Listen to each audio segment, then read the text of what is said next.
of vendetta for Natalie Sullivan not being a member of Koroit. Yes. It has nothing to do with any soccer club or any other committee. It is blackmail, intimidation, how the whole city of Brimbank has been run ever since she's been on that council and had the control and the numbers. And that has to stop within that city. There's got to be sharing. It's the same story that happened with the swimming pool people. They were made out as villains and all the rest because they were constantly confronted and opposed to the community wishes. And that requires the whole city of Brimbank, if necessary, to petition that the whole council be sacked and the administrator be appointed. Because that is what's got to take place. And that's one of the fundamental reasons. If you don't have simple democracy, this is not a dictator state here. No. And because the council is not being run by the elected councillors, it's been run by outside people who control it. Yes. They control it. Yeah. They have the influence in the say.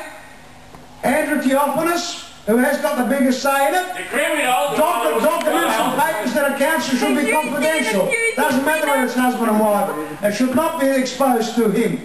Charlie Apper, he should know what's going on here. Nor Natalie Sullivan.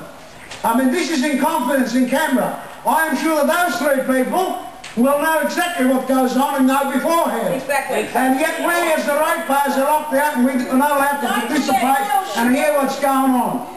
Now I will raise the issue and I will continue to raise the issue, and it doesn't matter which club, which organisation it is. No. I supported the swimming pool process and I supported the people that were fighting then because it's a moral, democratic issue that is taking place here. The western suburbs cannot be run by dictatorship. This is Australia. We are not in some backward country where we have dictators, self-appointed, self-elected. They've been using taxpayers' money, they've been using your ratepayers' money, especially this year, to advertise and promote themselves. You all got a personally addressed letter.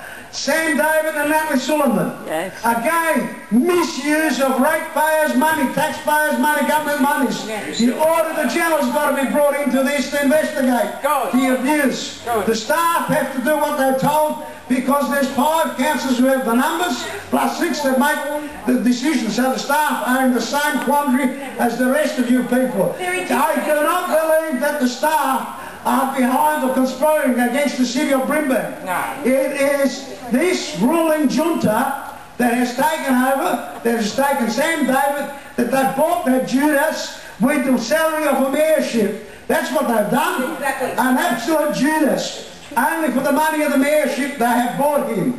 Everybody needs to know it.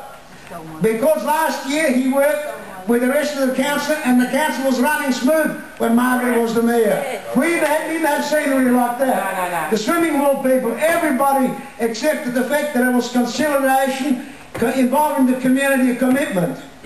I have never been upset like this as I am tonight, what I've seen here, to come in, not even one word, but simply straight away, everybody shut up. Yeah, get out showing absolutely raw power. And I know in politics it says, if you can got the numbers you can do what you like. Well, unfortunately in a democracy you don't get away with that. You might fool some of the people some of the time, but you won't fool them all the time. And she didn't fool the people over the Koroit election, and she won't fool the people in the future either. Get Bill Shorten. Where's Bill Shorten?